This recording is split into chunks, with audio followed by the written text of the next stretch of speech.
Makanya mau berapapun yang dipersiapkan Pak Jokowi, tokoh untuk menggantikan beliau, pemimpin yang akan datang, kita berharap itu memang orang-orang yang sudah memiliki kapasitas kemampuan untuk melanjutkan kepemimpinan Pak Jokowi.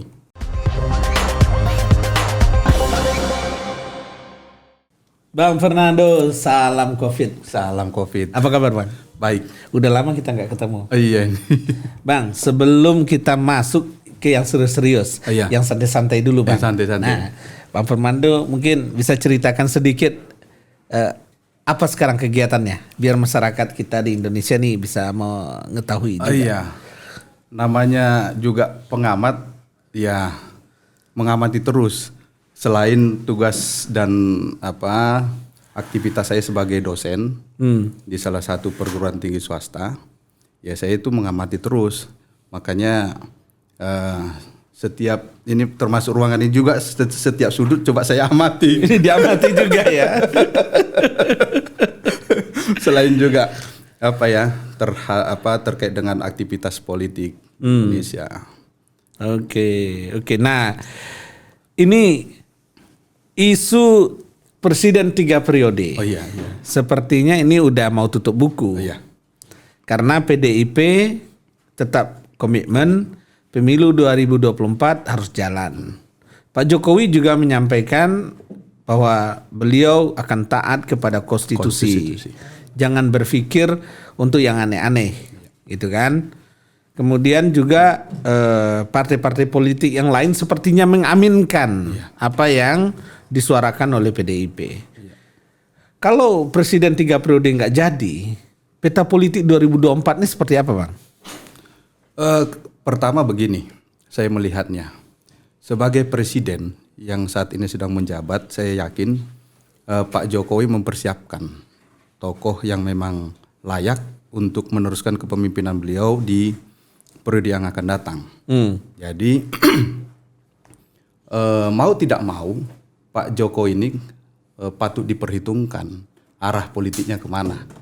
Karena apalagi berkaitan dengan agenda untuk pemindahan ibu kota ke IKN ke daerah ke daerah Kalimantan Timur. Tentu ini kan harus bisa terlaksana dengan baik. Dan Pak Jokowi kan tidak ingin nanti di tengah jalan digagalkan ataupun dibatalkan oleh pemerintahan selanjutnya. Tentunya dengan dasar itu Pak Jokowi pasti mempersiapkan siapa yang akan menjadi penerusnya sebagai presiden maupun wakil presiden di periode yang akan datang. Jadi maksudnya Bang Fernando ingin menjelaskan bahwa Pak Jokowi punya kepentingan yang sangat kuat, betul, untuk menentukan siapa yang akan melanjutkan tonggak estafet pemerintahan beliau. Ya. Jadi kepemimpinan beliau ini mau tidak mau sudah meletakkan standar pemimpin yang akan datang. Paling tidak pemimpin yang akan datang itu minimal seperti beliau, dan ya syukur-syukur bisa melampaui kemampuan beliau kan itu. Jadi kalau kita melihat dari apa yang saya kemukakan tadi, kita tinggal melihat siapa sih kira-kira sosok yang dipersiapkan oleh Pak Jokowi untuk menjadi penerus beliau. Tentunya kan setiap orang ingin menjadi pilihannya Pak Jokowi. Menjadi pilihannya Pak Jokowi. Ya. Termasuk yang kalau kita lihat mungkin ya beberapa orang yang ada di kabinetnya Pak Jokowi sebagai pembantunya beliau. Nah, Bang Fernando ngelihat siapa yang kira-kira nanti akan mendapat yang bisa merebut hatinya Pak Jokowi? Jangan seperti IKN sekarang. Iya. IKN sekarang ini kan pemberitaannya kan mungkin Pak Jokowi milih nih. Gubernur gitu ya. Ternyata keliru semua kan. Betul. Sangat sulit menebak gitu. Arah berpikirnya Pak Jokowi ini tidak mudah untuk ditebak oleh semua orang. Betul. Nah, tapi ada clue mungkin atau ada tanda-tanda. Nah, Bang Fernando ngelihat ada tanda-tanda nggak ini? Pak Jokowi untuk 2024 ini kemana nih arahnya? Kalau yang pastinya bisa kita lihat tentu siapa yang betul-betul dipercaya beliau sejak masa pemerintahannya, kan gitu. Kalau di masa pemerintahan beliau di periode kedua ini, saya melihat ada beberapa sih yang kelihatan pingin ditonjolkan oleh Pak Jokowi. Misalnya Pak Erick Thohir. Oke. Bagaimana beliau sebagai Menteri BUMN, tetapi dipercaya pada saat awal pemerintahan dalam menanggulangi COVID-19 dengan mendirikan rumah sakit misalnya kan gitu. Dan ini kan selalu diajak untuk mendampingi Pak Jokowi, termasuk misalnya event yang dalam waktu dekat akan berlangsung yang di Mandalika. Ini kan yang dilibatkan juga saya melihat Pak Erick Thohir. Oke. Sebagai salah satu menteri yang saya melihat dipercaya beliau. Mungkin lain yang lainnya pernah saya melihat juga misalnya ya Pak Muldoko yang saat ini menjabat sebagai kepala KSP. Ini juga saya melihat salah satu tokoh yang juga dilirik-lirik oleh Pak Jokowi. Karena bagaimanapun juga pada saat pernikahan anaknya kita lihat bagaimana kesempatan begitu diberikan kepada Pak Muldoko mewakili keluarga Pak Presiden Jokowi. Kemudian selain itu bagaimana juga Pak Muldoko diberikan beberapa kesempatan mewakili Presiden. Misalnya ya mengumumkan tentang Taman Mini Indonesia Indah yang sudah diambil alih oleh negara. Yang mengumumkan itu kan Pak Muldoko. Tentu selain menteri, ada juga yang saya lihat sepertinya juga yang dilirik oleh Pak Jokowi, karena memang kan gaya kepemimpinannya ini hampir sama. Misalnya kepala daerah Jawa Tengah Pak Ganjar, ini juga saya melihat karena itu dalam lirikan Pak Jokowi juga. Iya, karena beberapa kesempatan misalnya ada event-event penting. Pada saat itu misalnya pada saat penganugerahan Bu Mega mendapat jabatan akademik sebagai profesor kehormatan di Universitas Pertahanan, nggak taunya Pak Jokowi memiliki agenda tersendiri dengan Pak Ganjar. Ini kan dan ketangkap oleh kamera. Betul. Pak Jokowi lagi bincang-bincang khusus. Jadi beberapa event saya melihat ada sesuatu yang ingin ditonjolkan Pak Jokowi tentang sosoknya Pak Ganjar. Jadi makanya saya menyambut baik sebenarnya. Bang Fernando ingin menjelaskan kepada masyarakat bahwa untuk saat ini Pak Jokowi itu punya calon. Ya kira-kira tidak lepas dari 3 orang. Di situ ada Pak Ganjar, di situ ada Pak Erick Thohir atau Pak Muldoko. Kira-kira begitu maksudnya? Betul. Tentunya kan gini, saya sebagai warga negara Indonesia berharap di 2024 ini mau berapapun pasangan capres maupun cawapres, saya berharap itu memang orang-orang yang berkompeten, orang-orang yang memang betul-betul cinta NKRI dan memang bisa bekerja untuk negara ini. Bukan hanya sekedar dia punya uang, punya partai ataupun sebagai pimpinan partai politik, tetapi dalam hal kemampuan tidak ada.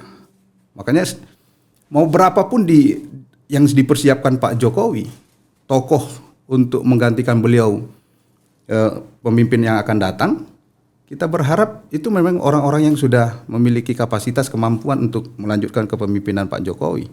Iya, tapi persoalannya Bang, Pak Ganjar sendiri misalnya belum memiliki kendaraan partai politik, walaupun beliau adalah kader PDIP. Betul.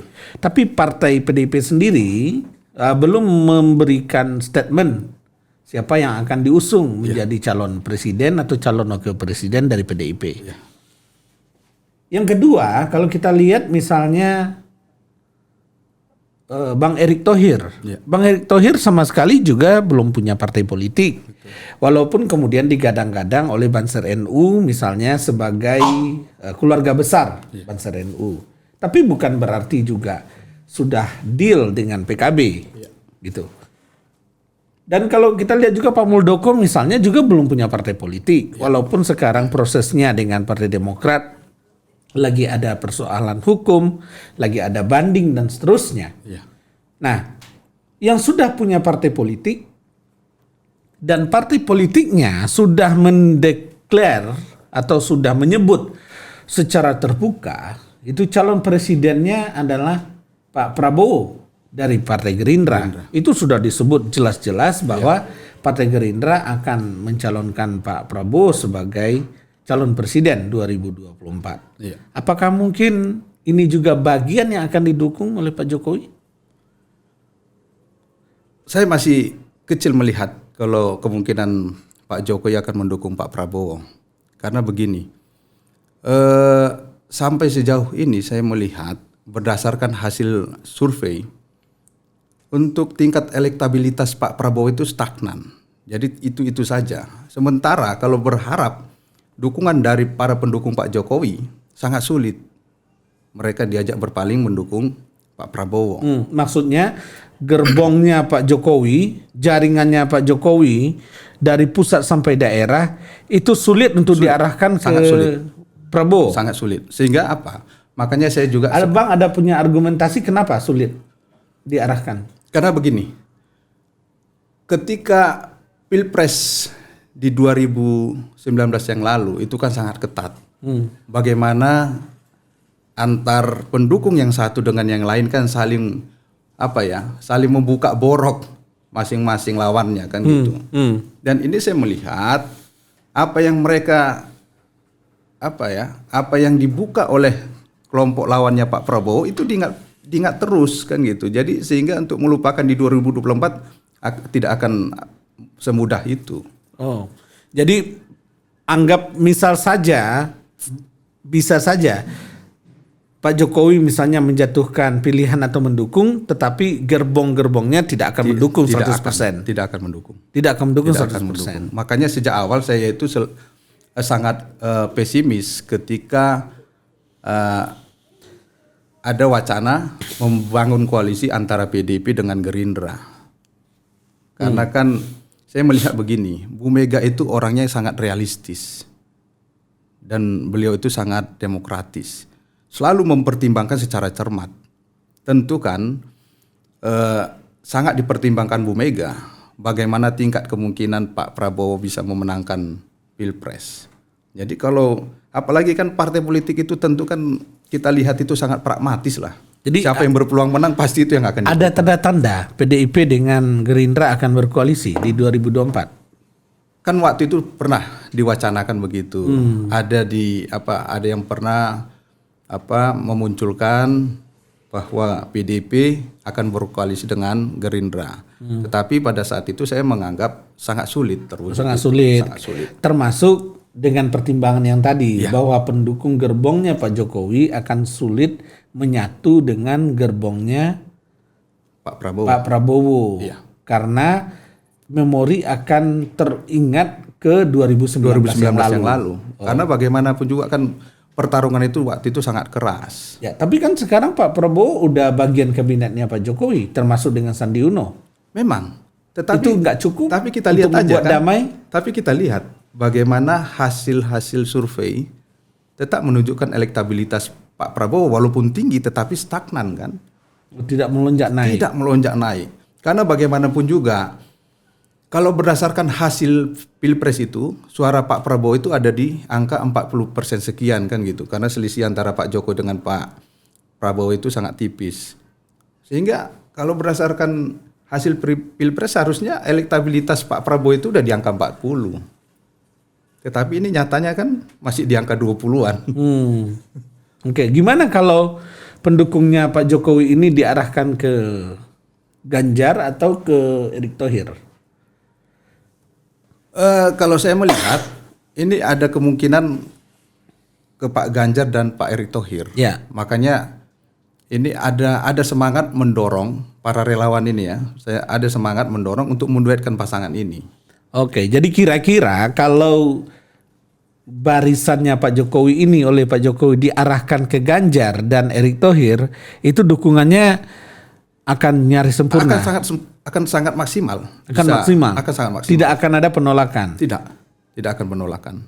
Saya meyakini itu, saya melihat karena kan bagaimana juga beberapa hasil survei juga kan terbaca bagaimana pendukung Pak Jokowi juga ke Pak Ganjar maupun ke Pak Erick. Jadi kalau masalah partai politik saya kira kan itu nanti sama seperti ketika Pak Jokowi dulu. Tingkat elektabilitasnya tinggi, tetapi partai politik pada saat itu kan belum ada yang mendukung. Karena kan kembali lagi saya melihat partai politik kita sampai sejauh ini masih berdasarkan kemungkinan peluang untuk menang itu kan.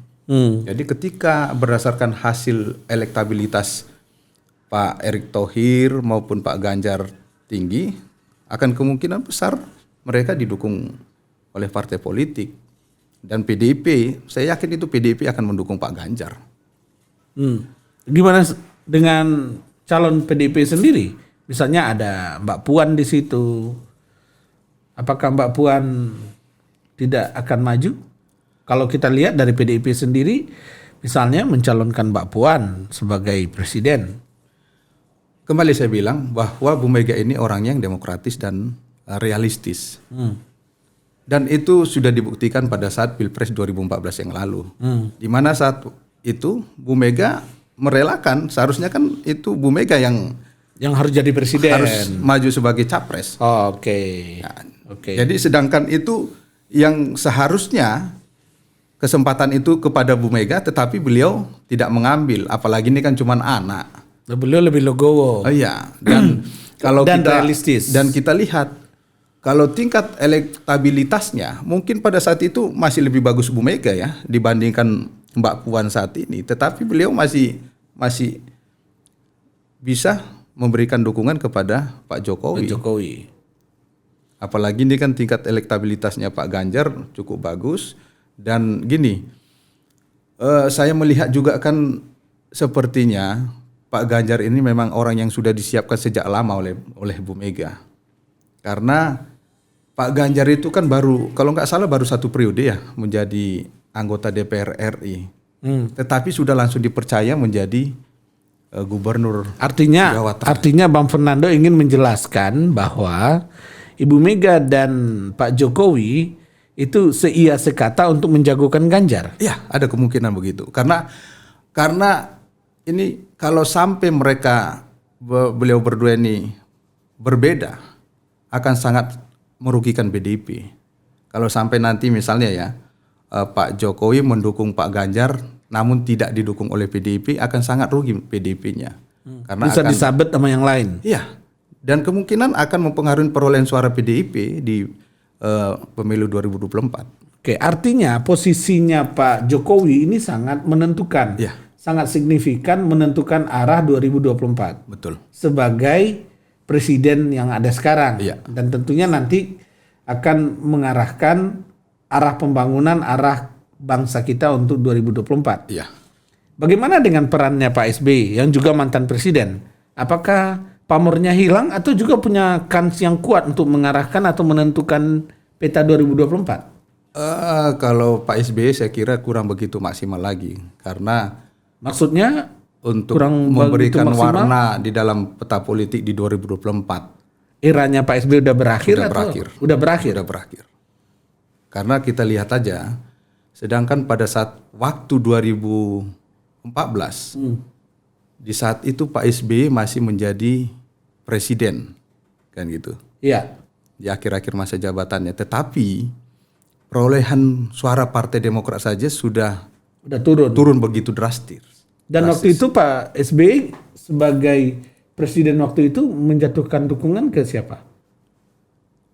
Kan jelas pada saat itu kan ada. Bukan mendukung Pak Jokowi ya? Bukan.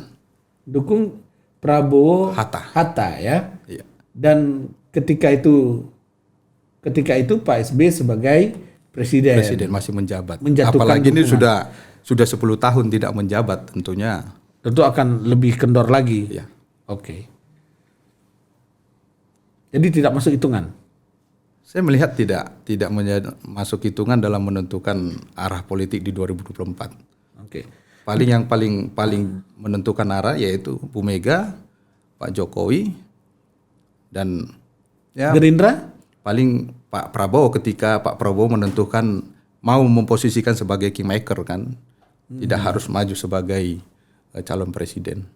Oh, itu akan lebih bagus bagi Lebih Pak bagus. Prabowo. Ya. Menentukan arah bangsa. Jadi tidak ikut bertarung.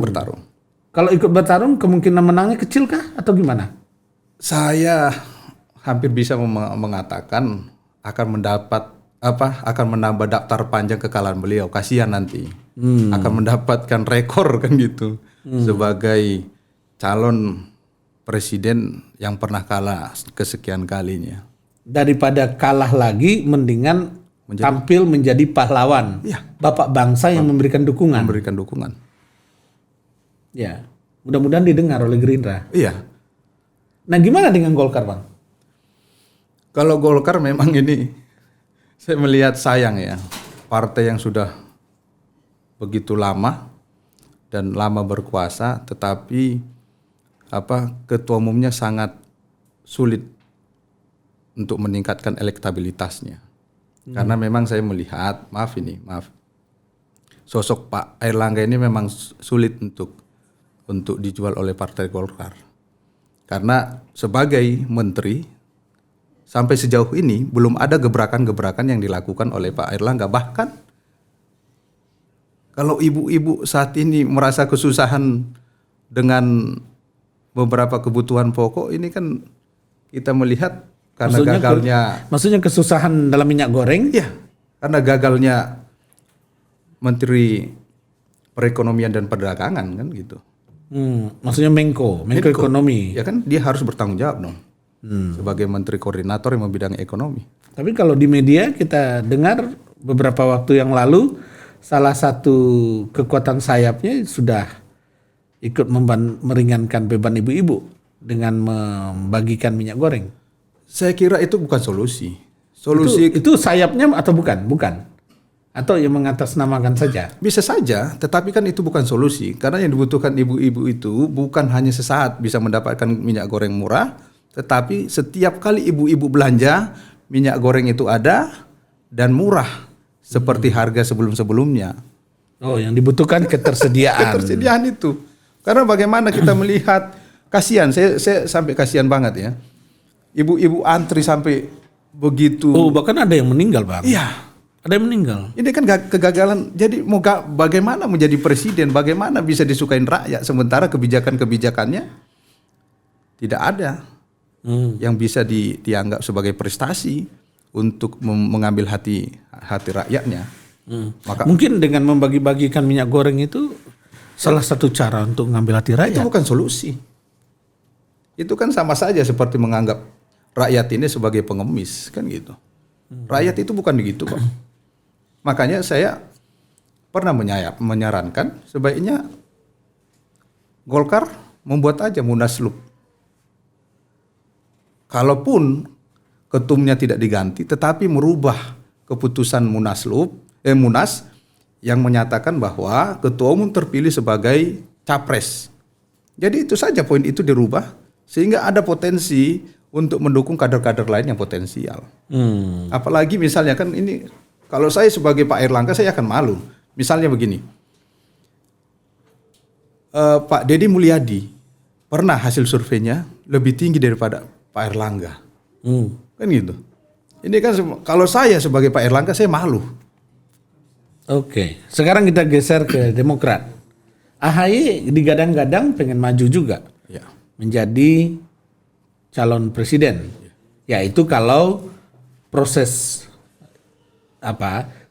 persidangan dengan KLB-nya Pak Muldoko ini dimenangkan oleh AHY. Ya kalau nanti AHY kalah tentu lain persoalan. Tapi sekarang kita status quo dulu. AHY digadang-gadang untuk jadi calon presiden. Gimana Bang Fernando melihat? Selama ini kan tagline mereka kan mudah adalah kekuatan. Makanya pernah saya mengangkat.